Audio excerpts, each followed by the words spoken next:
मराठी विभागाचे माजी विभाग प्रमुख आदरणीय चंद्रकुमार नलगे सर यांच्या या महाविद्यालयातील योगदानाच्या संदर्भामध्ये स्मरण करावं, आठवण करावी आणि या महाविद्यालयाची जडणघडण त्यांच्या सुरुवातीच्या टप्प्यामध्ये झाली त्यांच्या संदर्भामध्ये कृतज्ञता व्यक्त करावी. एवढा माफक स्वरूपाचा उद्देश डोळ्यासमोर ठेवून ही एक नवीन प्राध्यापक प्रबोधिनीचं काम जे आहे ते सुरू झालेलं आहे. मित्रांनो, गेले काही दिवस एक विचार सातत्याने माझ्या मनात येत होता. सर, महाविद्यालयाला 55 वर्ष झाली आणि ही 55 वर्ष होत असताना त्यातली जवळजवळ 31 वर्ष या महाविद्यालयामध्ये मी आहे. 1995 ला जेव्हा माझी निवड झाली या ठिकाणी, त्यावेळी या महाविद्यालयात कोण कोण काम करतं किंवा होतं हे थोडंसं मी तपासत असताना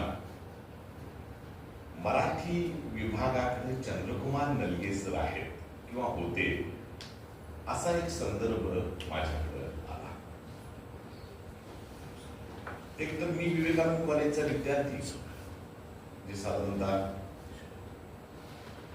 81 पासून 85 पर्यंतचा हा सगळा जो कालावधी होता, त्या दरम्यान मी कधी या महाविद्यालयात आलो नव्हतो. संबंधच नव्हता. शाळी कॉलेजमध्ये यायचा काही संबंध. आणि जेव्हा आता मला या महाविद्यालयात जायचं आहे, मी अशा व्यक्तीच्या ठिकाणी जायचं आहे की ज्या व्यक्तीचा संपूर्ण महाराष्ट्रामध्ये दबदबा आहे, त्याचे दडपण जे आहे ते दडपण मला त्या काळी जाणवत होतं. ज्यावेळी इथं आलो त्यावेळी वय वर्ष 29-30 होतं. सुरुवातीचा टप्पा होता महाविद्यालयातला. प्राध्यापक म्हणून कोल्हापूरच्या वातावरणात येत होतो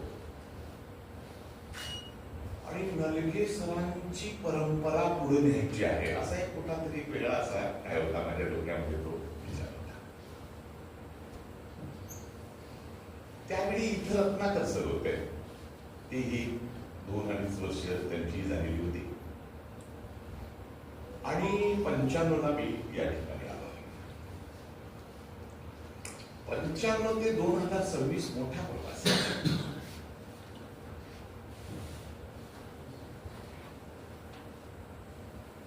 जसं वय वाढत गेलं,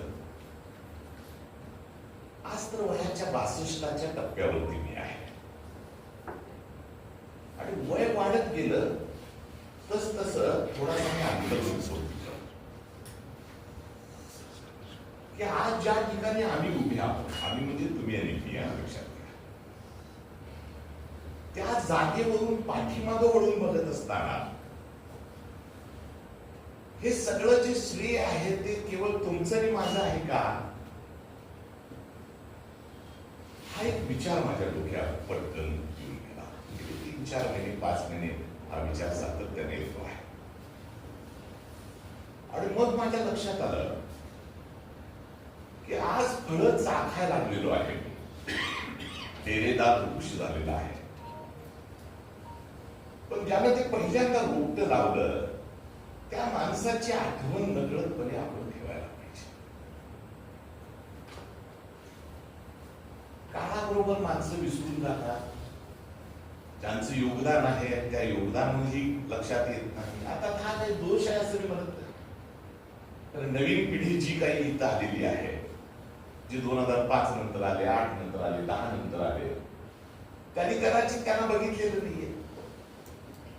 दादा 2000 साली गेले. 2000 नंतर जी मंडळी आली त्यांनी श्रीपतराव बोंद्रेंना बघितलेलंच नाही ना. पण 1971, 72, 73च्या दरम्यान हे महाविद्यालय सुरू होत असताना त्या शालिनी पॅलेसचा तो जो परिसर आहे, शालिनी पॅलेसचा तो राजवाडा जो आहे, मग ते भोगावतीची सोसायटी जी आहे, त्या सोसायटीकडे ते असणारं गहाण जे आहे, ह्या सगळ्या गोष्टी ज्याला माहिती आहेत त्याला श्रीपतराव बोंद्रे समजणार. आणि 72-73 जेव्हा दादा या संस्थेचे चेअरमन झाले, खरं तर दादांचं शिक्षण तरी कितवी 7वी. आणि दादांनी एकच विचार केला, भले आम्ही शिकलेलो नाही, पण आपण कॉलेज काढलेलं आहे, या कॉलेजमध्ये माझ्या ग्रामीण भागातील मुलांना चांगलं शिक्षण मिळालं पाहिजे. दादांच्या बरोबरची टीम ही तशीच होती. मग चांगलं शिक्षण मिळायला पाहिजे, मग काय करायला पाहिजे, तर त्यांच्या डोक्यात पहिला विचार जर कोणता आला असेल तर त्या महाविद्यालयाचं नेतृत्व चांगलं पाहिजे. ते लक्षात घ्या. आज 55व्या वर्षी पाठीमागं वळून बघत असताना कॉलेजला ए ग्रेड आहे, ज्युनियर कॉलेजला A++ ग्रेड आहे, या सगळ्या आहेत. पण 73-74 त्यांनी पहिल्यांदा असा निर्णय घेतला की या महाविद्यालयाचे नेतृत्व बदल करायचा आहे. आणि मग एका अशा व्यक्तीला त्यांनी इथं आणलं मुंबईहून आणि त्याला सांगितलं की तुम्हाला जे काही करायचं आहे ते करा, पण मला माझं कॉलेज हे अशा पद्धतीचं कॉलेज करायचं आहे की कोल्हापुरामध्ये त्याचा गौरवपूर्ण शब्दामध्ये काय व्हायला पाहिजे. आणि त्यावेळी त्यांचं ते प्रसिद्ध वाक्य तुमच्या आणि आमच्या समोर कायम आपण बोलतो बघा, की मी तुमच्या हातामध्ये काय देतो आहे, दगडगोटे देतो आहे. या दगडगोट्यांना मूर्त्या कशा बनवायच्या हे तुमचं तुम्ही ठरवा. तुम्हाला जी माणसं पाहिजे असतील ती घ्या. आणि जेव्हा या पद्धतीची स्वायत्तता मिळाली त्यावेळी इथं आलेली जी माणसं आहेत 74, 75, 76 कुठून आणली माणसं. शिवराज कॉलेजमधून कुणीतरी आलं, देवचंद कॉलेजमधून कुणीतरी आलं, गोखले कॉलेजमधून कुणीतरी आलं, शाहू कॉलेजमधून कुणीतरी आलं. आणि ही आलेली सगळी माणसं होती ही दिग्गज माणसं होती. लक्षात घ्या, जे त्यावेळी 74, 75, 73, 74, 75 या 3-4 वर्षामध्ये शहाजी महाविद्यालयाचं स्टाफ रूम हे सगळ्यात रीच स्टाफ रूम होता. मला वाटतं मी काही चुकीचं बोलत नसेल, सगळ्यात श्रीमंत स्टाफ रूम होते. अहो कोण होते, पुन्हा पुन्हा मी काही नावं तुमच्या समोर सांगतोय त्याच्या पाठीमागचं कारण म्हणजे या गोष्टीची जाणीव मला कायमपणे असते की ज्या खुर्चीवरती चंद्रकुमार नलिये बसलेले होते त्या खुर्चीवर मी आज बसतो. ज्या खुर्चीवरती जयसिंगराव पवार बसलेले होते त्या खुर्चीवरती आज इतिहासाचे शिक्षक बसलाय. मग त्या खुर्चीचा नव्हे, त्या खुर्चीवरती बसलेल्या त्या माणसाची ओळख समाजामध्ये टिकवून ठेवायची असेल तर त्यांचा वारसा पुढे नेण्याची जबाबदारी आता कोणाची असणार आहे, तुमची असणार आहे.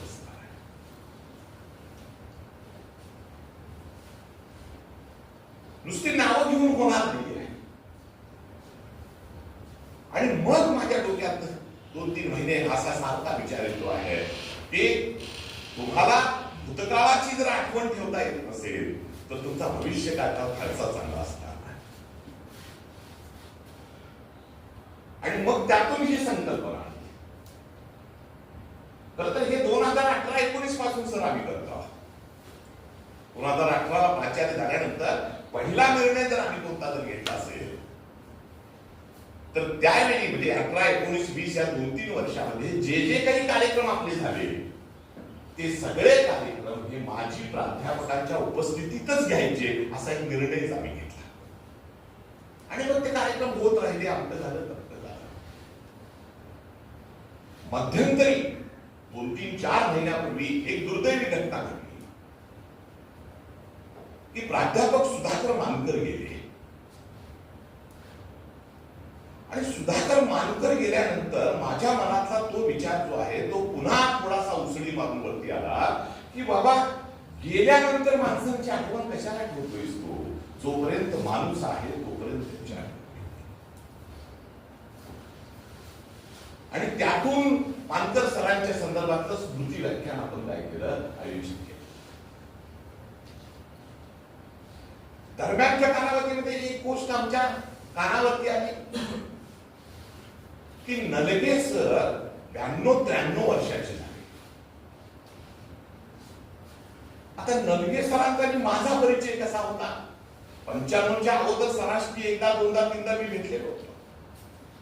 महाविद्यालयात जेव्हा मी शिकत होतो त्यावेळी त्यांचा मुलगा दिलीप जो आहे, दिलीप नलगे, तो आमच्या बरोबरच होता. त्यामुळे एकदा दोनदा कधी ना कधीतरी मी त्यांना बघितलेलं होतं. कॉलेजमध्ये असताना लेखकाचा मुलगा अशी एक प्रतिमा होती दिलीपची सुद्धा.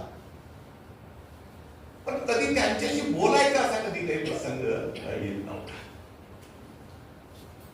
आधीमध्ये कधीतरी मला आठवतंय चांगलं, महापालिकेपासून जात असताना एकदा सर त्या ठिकाणी मला भेटलेले होते. सरांना भेटल्यानंतर मी म्हटलं सर, मी त्यांना माझं नाव वगैरे माहिती होतं. म्हटलं काय करायला, हे 4-5 वर्षापूर्वीची 5-6 वर्ष. तर म्हटलं इथं महासत्ताच्या ऑफिसमध्ये येणार आहे. मी त्याच्यावर चालत चालत गेलो महासत्ताच्या ऑफिसमध्ये आणि बघितलं तर ते टेबल मला म्हटले की काय करताय तुम्ही आता? तर म्हटलं चाललंय, म्हटलं काही नाही, किरकोळ माझं लेखन वगैरे चालू असतं. आणि नुकतंच म्हटलं यशवंतराव चव्हाण साहेबांच्या संदर्भात एक पुस्तक प्रकाशित झालं. अरे म्हणजे छानच झालं. आता तुम्ही एक काम करा, त्यांच्यावरती एक 13-14 लेख मला लिहून द्या. मग तर काय होईल सर? त्यामुळं तुम्ही द्या म्हणते, फक्त महासत्ताच्या रविवार पुरवणीमध्ये आपण ते लिहूया. आणि तिथून पुढे जवळजवळ 3 महिने प्रत्येक रविवारी यशवंतराव चव्हाण माझ्या नजरेतून अशा पद्धतीने काय होत गेला ते लेख येत गेले. नंतरच्या टप्प्यामध्ये आधेमध्ये कधीतरी भेटत होतो. पुन्हा भारतीय मुसलमान अशा पद्धतीचं एक पुस्तक माझं आलं. त्यांनी ते काय केलेलं होतं, नजरे काढून वाचलं असं मी म्हणत नाही, नजरे काढून टाकलेलं होतं. आणि अशा अपराधांच्या भोगले जे दुःख त्याला या आत्मचरित्राचं प्रकाशन मेहतानं इथं ठेवलेलं होतं. आणि त्यावेळी आत्मचरित्र ही संकल्पना मी मांडत होतो. एक 10-12 मिनिटांमध्ये ते मी मांडलं. माझ्या हातात नोट्स होत्या सगळ्या. आणि मी बसलो आणि कार्यक्रम झाल्यानंतर सर मला म्हटले की अरे बाबा तू एक काम कर, याचं एक छोटस पुस्तक काढता येते. कारण इतके बारीक तपशील तू त्यामध्ये घेतलेले आहेस, हे इतरांना काय होतील, उपयोगी ठरतील. या पद्धतीचा माझा आणि त्यांचा सहवास जो आहे तो सहवास घडत होता. आता पाठीमागे वळून बघत असताना जसं शशिकांत आम्ही इथं बोलवलं, आता म्हटलं काय करायला येईल आपल्याला. मी गेले काही महिने, मला वाटतं 15-3 आठवडे, महिनाभर आमचं चाललेलं आहे की अरे सावली चला सरांना आपण काय करूया, भेटूया. त्या निमित्तानं त्या ऋषितुल्य माणसाचं व्यक्तिमत्व, कारण अनेकांना सरळ माहीतच नव्हतं, काही संबंध नव्हता त्याचा. आणि मग आम्ही जायचा नाही, त्याच्या अगोदर तुम्हाला काही गोष्टी संदर्भ सांगतो.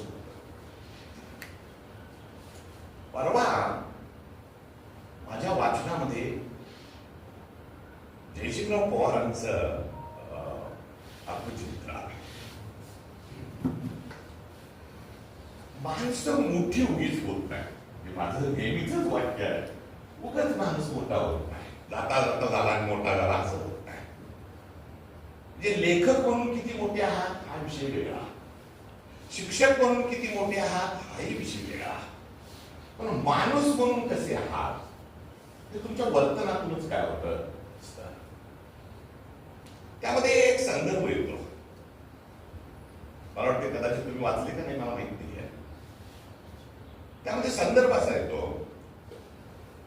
की 73-74च्या त्या काळामध्ये मराठीची चांगली माणसं आणायची अशा पद्धतीचा एक निर्णय झाला. आणि मग कुणाला आणायचं, मग अनेकांनी सांगितलं की नसिराबादकर सरांना शहाजी कॉलेजमध्ये आणा. आता नसिराबादकर सर जे होते ते शाहू कॉलेजमध्ये होते. शाहू कॉलेजमध्ये ते काय होते, विभाग प्रमुख होते. आणि त्यावेळी चांगल्या पद्धतीचा कमांड संत साहित्यावरती असणारा अशा पद्धतीचा माणूस. आणि एवढी चांगलं तिथलं सोडून ते इकडं कशासाठी येतील.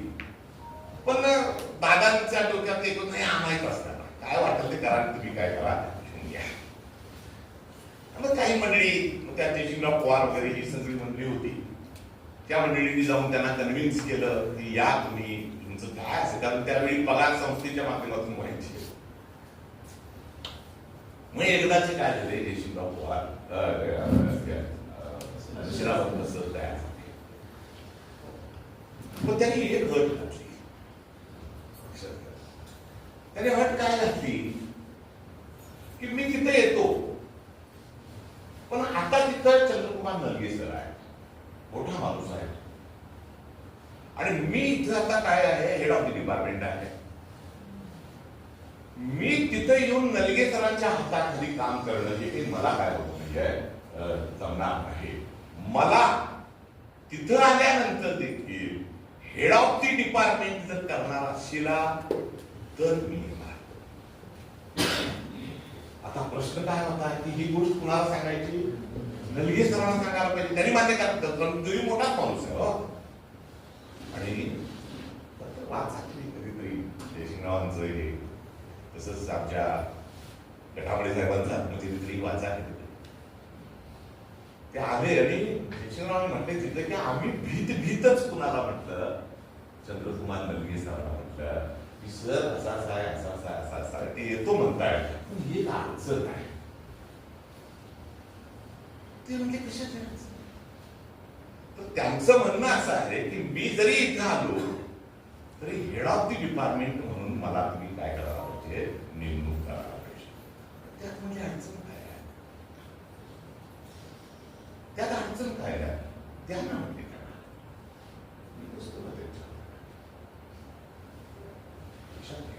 हा मनाचा मोठेपणा आहे. मला वाटते सर हे फारच दुर्मिळ. म्हणजे माणसाचा माणूस शोधायचा असेल, त्याच्यामुळे काही नलगे सर लहान झाले नाही किंवा नसिराबादकर सर फार मोठे झाले अशा काही काय भाग नाही आहे. पण आठवणीत जे राहिलं ते कोण राहिलं, नलगे सर राहिले. नंतरच्या टप्प्यात नसिराबादकर सर विद्यापीठात गेले, विद्यापीठाचं अंक झालं. पण मी का सांगायला लागले की महाविद्यालय उभं राहत असताना अशा पद्धतीचा त्याग करणारी माणसं इथं होती म्हणून हे शक्य. आज किती लोक त्याग करतील.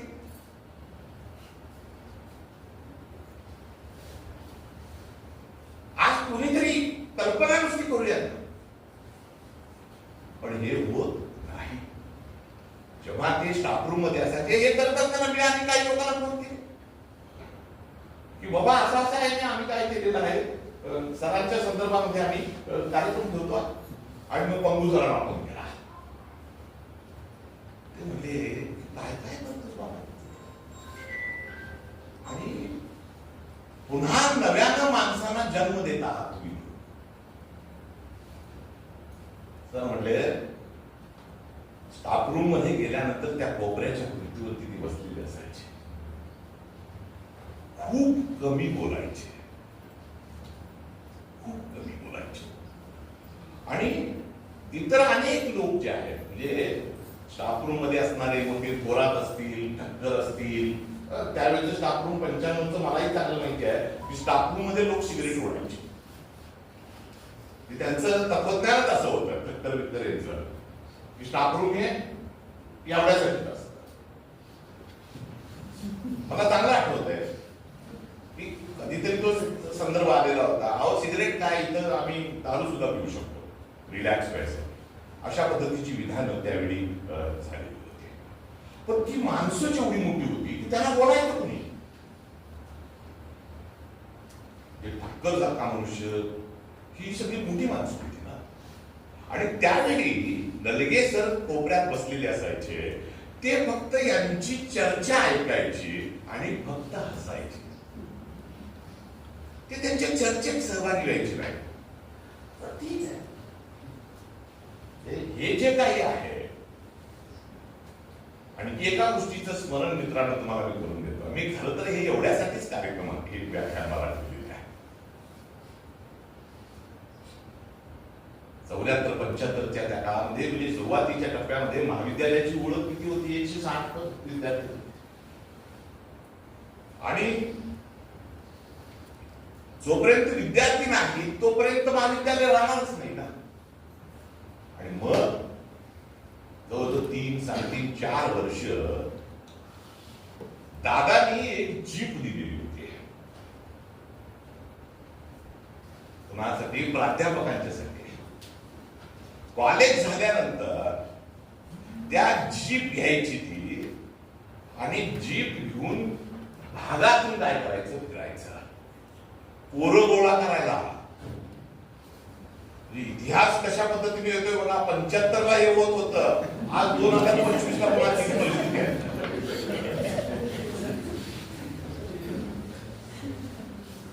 आणि त्याचं नेतृत्व नलगे सरांच्याकडे होतं. तर ते नलगे सरांच्याकडे का? तर नलगे सर लेखक म्हणून खूप मोठे त्या काळामध्ये झालेले होते. आणि यशवंतराव चव्हाण साहेबांच्या पासून अनेक मंडळींशी त्यांचा काय होता? संबंध होता. त्यामुळं शिक्षक ही त्यांची जी प्रतिमा होती त्याच्यापेक्षाही मोठा माणूस लक्षात येते का बघा. म्हणून चंद्रकुमार नलगे हे सगळ्या भागात माहिती होते, आपल्या ग्रामीण भागात माहिती होते. कारण श्रीपतराव बोंद्रे हा माणूस फार मोठा होता. ही सगळी मंडळी ज्यावेळी जायची ना त्या मंडळींना भाकऱ्या आणि पिठलं बांधून दादा काय करायचे? पाठवून द्यायचे. आज इथं राहून प्राचार्य म्हणून बरंच काही मी बोलतो आहे. पण त्या माणसांचा त्याग आणि त्या माणसांचं समर्पण जर मी विसरणार असेल तर माझ्यात माणूस म्हणून काही शिल्लक आहे. पगार वाढला हो माझा. त्यावेळी किती रुपयावरती काम करत होती माणसं, आज किती रुपये मिळत आहेत लोकांना. माणसांचा पगार वाढत गेला. पण ती कृतज्ञता जी आहे ती कृतज्ञता मात्र हळूहळू लयास जाते की काय असं वाटायला लागतं. मला आज रत्नाकरी आठवत आहे. माझी पीएचडी सुरू असताना सर एका गोष्टी संदर्भात मी आणलो थोडासा. एकेकाळी मी रत्नाकरना शिकवलेलं होतं MA ला.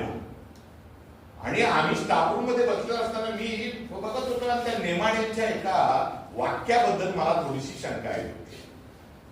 आणि त्यावेळी पीएचडीच्या संदर्भामध्ये मार्गदर्शन करण्यामध्ये रत्नाकर होते. मला विसरलो नाही की लक्षात घ्या. मला का म्हणायचं आहे की छोटासा माणूस असू दे पण तुम्हाला जर त्याने काय केलेली असेल, मदत केली असेल, कदाचित डायरेक्ट मदत नाहीये ही, नलगे सरांची मदत डायरेक्ट नाहीये, पण त्यांनी पेरले ना. या संस्थेची उभारणी होत असताना पहिल्या काळामध्ये जे संचालक होते हे माहिती असायला पाहिजे हो थोडस. पहिल्या काळामध्ये जे संचालक होते त्या संचालकांनी आपल्या जमिनी गहाण ठेवल्या. पुढच्या काळामध्ये आपण बाबासाहेब भुरेकर साहेबांच्या संदर्भामध्ये व्याख्या ठेवणार आहोत, त्यावेळी येईल ते संदर्भ. लोकांनी हे जे आहे हे विसरून चालेल का? आणि म्हणून आपण निर्णय घेतला की जे हयात आहेत त्यांच्या संदर्भात गौरवपूर्ण व्याख्यान आणि जे आपल्यातून निघून गेलेले आहेत त्यांच्या संदर्भात स्मृती व्याख्यान. आणि ते देत असताना माझा हेतूच इतका आहे की या महाविद्यालयात त्यांनी काय केलं.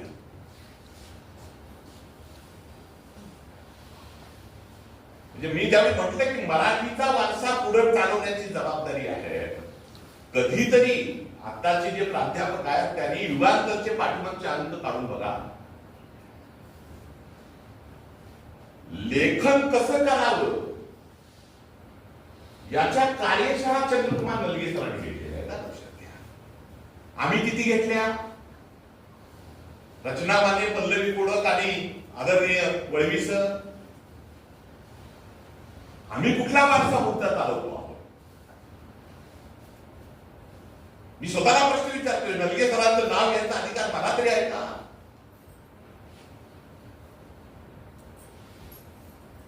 पण मला आठवते चांगलं, 2009-10 ज्यावेळी युगांतरचा मी संपादक होतो त्यावेळी महाविद्यालयामध्ये पहिल्यांदा लेखन कार्यशाळा मी घेतलेली होती. मला वाटतं तुम्हाला याद होत असेल. या त्यांच्या इतकं मोठं नाही होता आलं आपल्याला, पण त्या वाटेवरून तरी आपण पुढे जायचा प्रयत्न करूया. आणि म्हणून ग्रंथपाल असतील, आम्ही सांगितल्यानंतर काल आपण युगांतरचे अंक बघितले. मोठ्या माणसांचं ती जी पायवाट त्यांनी तयार केलेली आहे त्याच्या आठवणी तरी ठेवूया. मुलांच्या समोर आता दुर्दैवानं समजा गेले सर, मग तुम्ही करणार आहात का ते सगळं? आणि म्हणून मी स्टाफ सेक्रेटरीना सांगितलंय, आयपीएससीच्या कॉर्डिनेटरना सांगितलेलं आहे की पुढचे 6 महिन्यात असा एक प्रोग्राम तयार करा. उद्याच्या 2 तारखेला जयसिंगराव पवारांच्या संदर्भामधला आहे.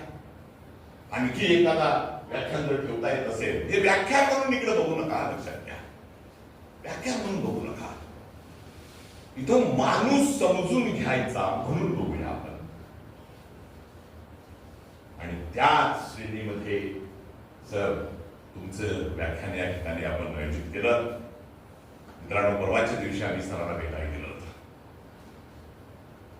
माझ्या डोक्यात एक कल्पना होती रवी, 93 वर्षाचा मनुष्य कसा असेल. गाडीत जात असताना मी डोक्यात होतो माझ्या, 93 वर्षाचा मनुष्य. आता नॉर्मली आपण बघतो 90 पार केलेली, 85 पार केलेली माणसं साधारणतः कशी असू शकतात. आणि मी आणि मला वाटतंय आमचा पंढरी, आम्ही गेलो, दार ठोठवलं आणि दार ठोठवल्यावर पहिला मला धक्का जर काय बसला असेल तर ते सरांनीच दार उघडलं. आणि या या या या सरात या 93 वर्षाचा मनुष्य आहे. हे जगण्याच्या बद्दलची श्रद्धा येते कुठून? आणि मला सर असं नेहमीच वाटतंय, आणि माळी सर माझं वाक्य, तुम्ही माणूस म्हणून जर निखळ असाल तर तुम्ही जास्त वर्ष जगणारच.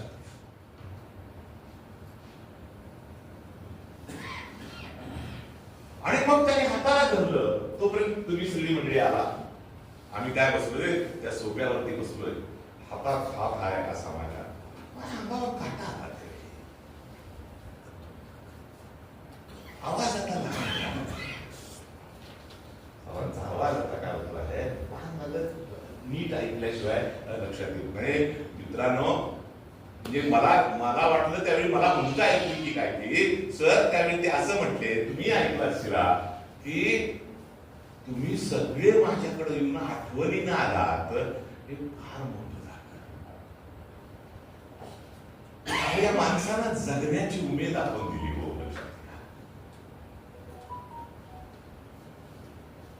एवढा मोठा माणूस म्हणजे उद्याच्या काळात कदाचित पद्मश्री वगैरे अंक तंका अशा गोष्टी होऊन जाते.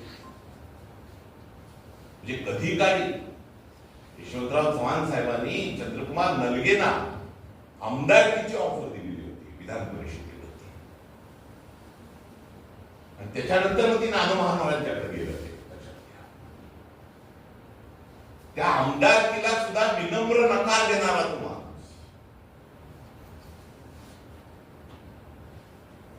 समजून घ्यायचं असेल तर त्या माणसाला मुळापासून आपण काय करायला पाहिजे, समजून घ्यायला पाहिजे. आणि नुसतं समजून घ्यायला नाही, तो माणूस आपल्या आयुष्यात कधीपर्यंत होता हेही थोडस बघावं. या हेतून आज आपण या ठिकाणी सरांच्या संदर्भात कार्यक्रम घेतला. मला निश्चित आनंद आहे या गोष्टीचा. सर आपणही काही गोष्टी आणि सरांचा अभिनंदन यासाठी आणि आभार यासाठी की मी माझा डोक्यात असा विषय होता की तुम्हालाच काय करावं, नलगे सरांच्या संदर्भामध्ये कोणाला सांगावं, पण त्यांनी विनम्रपणे मला सांगितलं की सर माझ्यापेक्षा शशिकांतचा तुम्ही थोडंसं बोला, कारण शशिकांत हा काय होता 5 वर्ष त्यांच्या सोबत या स्टाफ रूम मध्ये त्यांनी काय केलेलं आहे, काम केलेलं आहे. आणि मग आम्ही तुम्हाला सांगितलं, तुम्ही आला या निमित्तानं, तुम्ही म्हटला की 33 वर्षानंतर आपण आलो, आमचं हाच तर हेतू आहे, हाच हेतू आहे की तुम्हा लोकांच्या संदर्भामध्ये कृतज्ञता व्यक्त करणं, आणि ती या कार्यक्रमाच्या निमित्तानं झाली. मी पुन्हा एकदा तुमचं मनापासून आभार मानतो सर, तुमचेही आभार मानतो आणि आमच्या सर्व प्राध्यापक मित्रांचेही आभार मानतो.